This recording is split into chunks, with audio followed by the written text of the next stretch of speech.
Radhe Radhe friends, શું તમે વાલનું રસાવાળું આ રીતે બનાવેલું શાક ખાધું છે કે નહીં?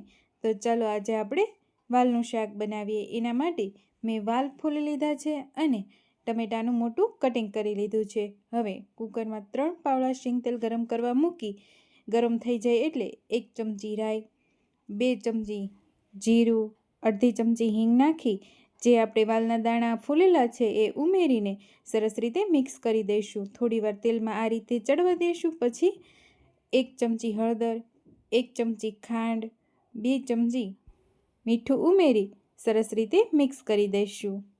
તેલમાં થોડીવાર આ રીતે ચડવા દઈશું. ત્યાર પછી ટમેટું ઉમેરી દઈશું. મિક્સ કરી હવે બાકી બધા મસાલા કરી લઈએ. એમાં 2 ચમચી કાશ્મીરી મરચું, 1 ચમચી ધાણા જીરું પાવડર ઉમેરી 2 મિનિટ માટે તેલમાં ચડવા દઈશું. આ રીતે બધા મસાલા સરસ રીતે ચડી જાય ત્યાર પછી 1 ગ્લાસ પાણી ઉમેરીને કુકરની 3 થી 4 વિસલ કરી લઈશું. હવે વાલનું રસાવાળું શાક બનીને તૈયાર થઈ ગયું છે. દાણાને આંગળીથી પ્રેસ કરીએ તો સરસ રીતે મેશ થઈ જાય છે.